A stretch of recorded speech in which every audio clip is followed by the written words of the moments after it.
Bonjour à tous, merci d'être venus. Je ne sais pas si vous avez déjà mangé, ou sinon vous irez manger après. Je vais juste poser une petite question ici. Est-ce qu'il y a des gens qui font déjà du JNI ou des choses comme ça?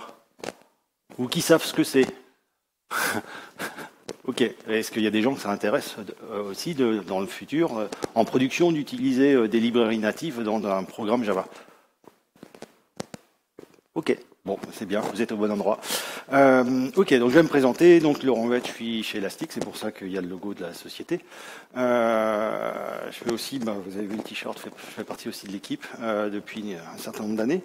Et puis je viens vous parler de l'interopérabilité Java avec des librairies natives et en utilisant un sous-ensemble du projet Panama. Je vais faire très peu de code, très peu de slides. C'est le seul slide que vous verrez.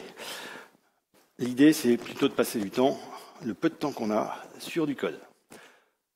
Donc, qu'est-ce qu'il y a à faire quand vous voulez utiliser? Je vais juste vous donner une recette, et puis après, on va aller décliner chaque élément de cette recette. La première chose, c'est qu'on est sur une API qui est aujourd'hui en mode preview, depuis déjà quelques versions de JDK, mais dans la dernière version de JDK, JDK 20, vous allez avoir le -enable-preview activé sur le compilateur et sur le runtime pour pouvoir compiler ou exécuter votre code. C'est juste un flag en fait. Donc si vous êtes sur IntelliJ, là je vous ai mis, quand vous choisissez le language level, vous choisissez JDK 20 avec le mode preview, il vous donne tout un tas de choses. Les API Panama sont une partie des API preview. On va utiliser aussi un outil, c'est bien, l'API Panama, il y a pas mal de choses bas niveau, mais pour éviter de faire du code avec de l'API bas niveau, vous allez avoir un utilitaire qui s'appelle JExtract, qui permet de générer le code Java, en fait avoir une API Java déjà prédéfinie, pré-générée, j'allais dire, par rapport à une API C qui est en général décrite dans un fichier, dans un header.h. Dans mon cas ici, de ma démo, je vais utiliser la librairie ZStandard, qui est un algorithme de compression fait par Facebook, qui est en open source, et dont il n'existe pas d'implémentation Java. Donc c'est un bon candidat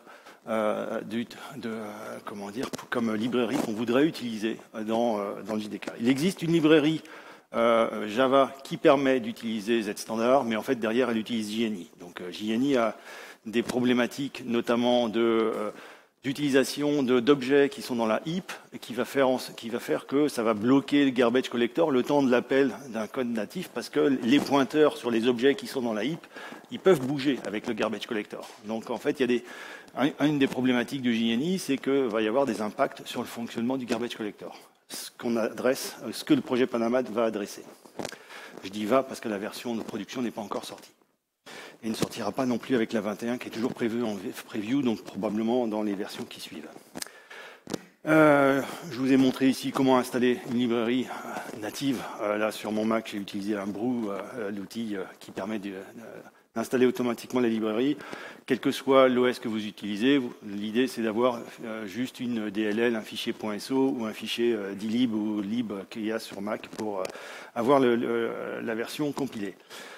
Il va vous falloir aussi les headers des sources, parce qu'on n'invente pas les noms de fonctions et l'ensemble des paramètres qui vont prendre vos fonctions, donc il faut effectivement avoir ces informations-là.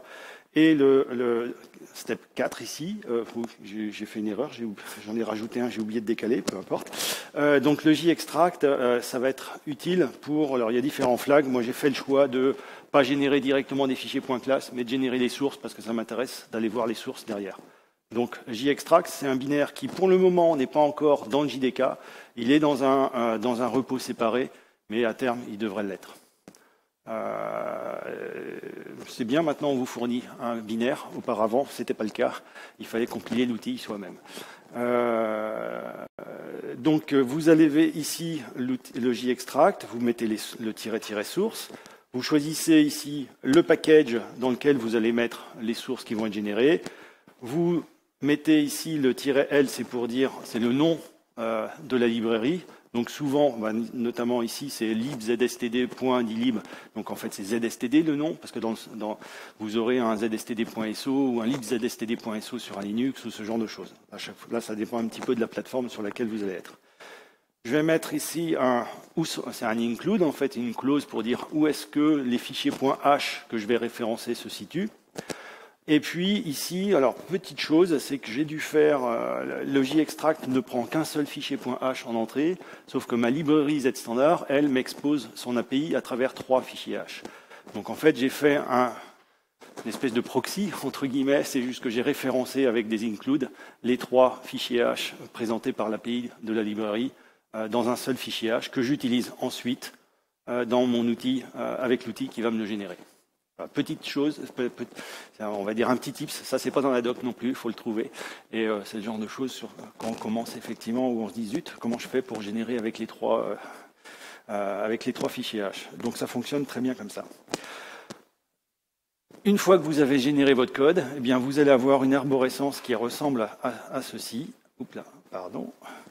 Vous allez avoir tout un tas de codes générés, plus ou moins facile à lire, on va dire. Vous, ce qui vous intéressera, c'est le libzstd.sh. En gros, c'est qu'il va vous prendre le nom du hash, en fait, qui va vous mettre sous forme de classe. Et dans cette classe, vous allez avoir l'ensemble des méthodes. Alors bon, je vous passe tous ces aspects-là. L'ensemble des méthodes qui vont être, voilà, c'est les exdict, etc., qui sont les... Enfin, en fait, tout ce qu'il va y avoir dans les fichiers H, en fait, vont être décrits à cet endroit-là.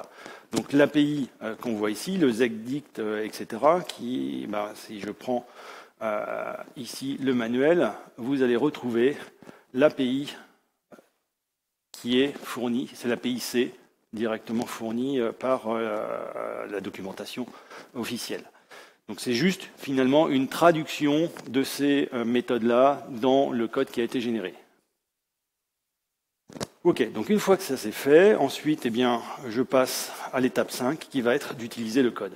Donc, pour utiliser le code, bon là j'ai repris un exemple pour prendre du texte relativement long et pas manipuler des tableaux de bytes, pour que ce soit plus facile pour vous de comprendre.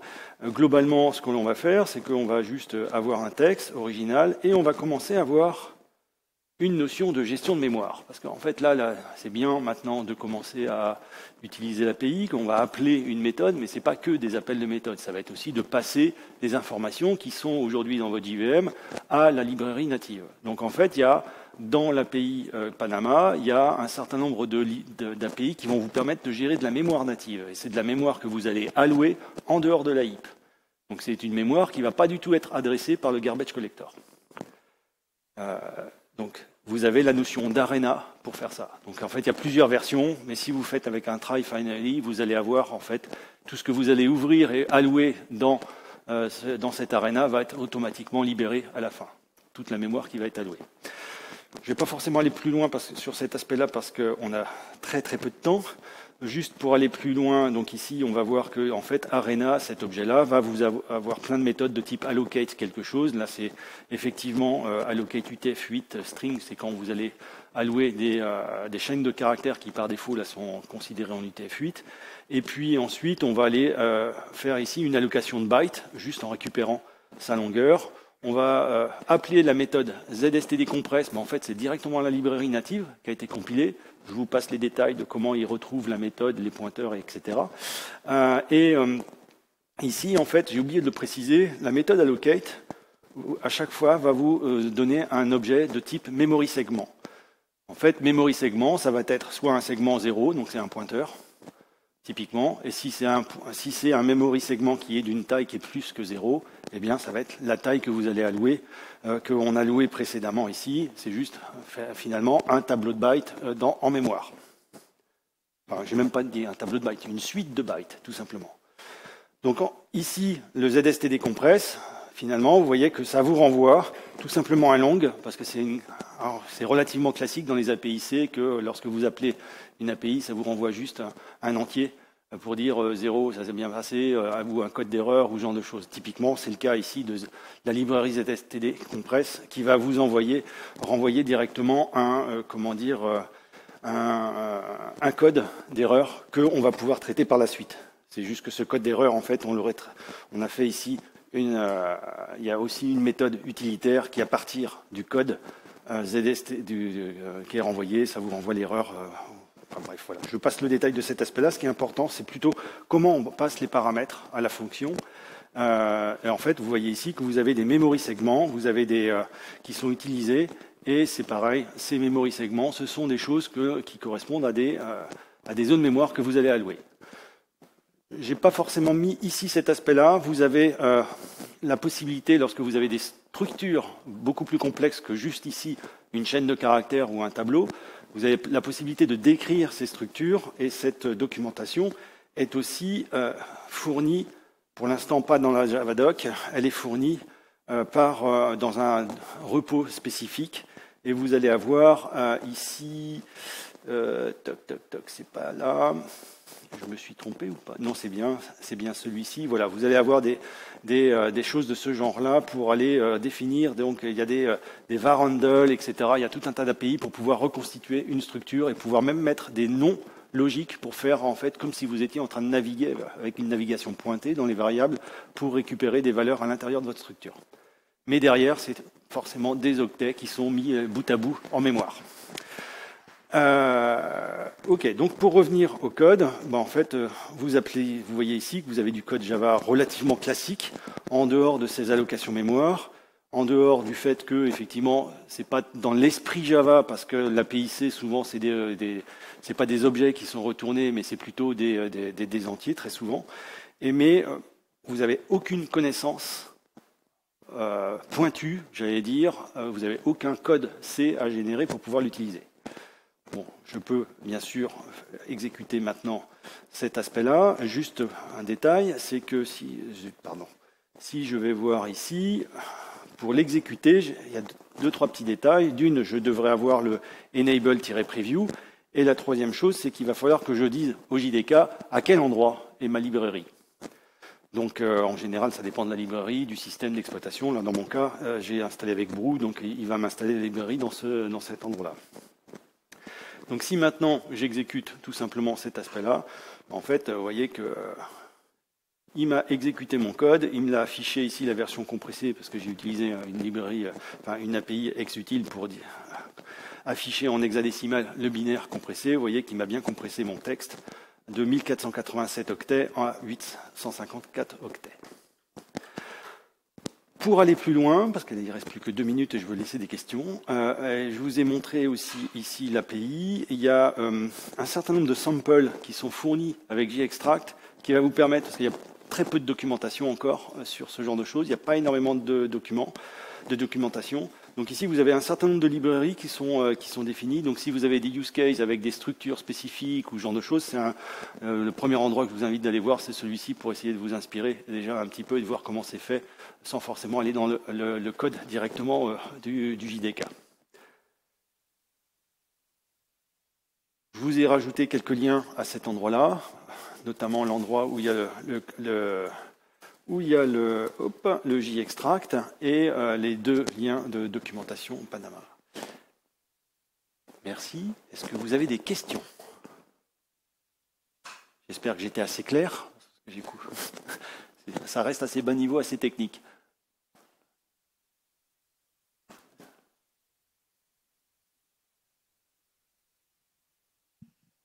Merci pour la présentation. Alors moi, j'étais très curieux parce que je n'avais jamais entendu parler de ça auparavant.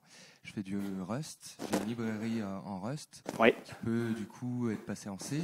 Oui. Et je peux utiliser ça pour après... Exactement. En fait, moi j'ai parlé de librairie C, mais effectivement, on peut très bien avoir des bindings C en fait, qui sont exposés par différents langages, comme le Rust, le Go. Enfin, il y a différents langages qui exposent les librairies en fait, qui peuvent être utilisées par du code natif à l'extérieur. C'est le cas, par exemple, Rust, quand vous allez utiliser des librairies Rust à l'intérieur du C, notamment à l'intérieur du kernel Linux, par exemple, c'est ce type de mécanisme qui est utilisé également. D'accord. Et si, par exemple, je veux générer un programme Java, une librairie avec du code Java qui serait un mapping de ma librairie Rust, pour que des utilisateurs Java puissent utiliser, ça c'est possible. Oui. C'est pas juste pour un appel. Oui, la différence c'est que Java est portable sur toutes les machines. Rust, il va falloir avoir une version spécifique pour chaque pour chaque plateforme et chaque CPU. Donc oui, aujourd'hui des choses qui sont assez connues, comme par exemple les librairies qui sont utilisées pour le Raspberry Pi, pour aller exploiter tous les pins et tout ce qui est le hardware derrière. Il y a déjà ce genre de choses où il y a des DLL et des fichiers .so, etc., qui sont mises pour différentes plateformes, potentiellement dans certaines librairies. Et là, ça fonctionnerait de la même manière. C'est juste que c'est votre librairie Rust qui serait compilée à l'intérieur, en fait. D'accord, ok, merci. Je pense que la librairie ZSTD Java qui existe, qui utilise le JNI, doit faire ça. On est out of time, donc je pense que pour les autres questions, ok, on va les prendre très bien. dans la... Eh bien, merci beaucoup. Et puis, si vous avez d'autres questions...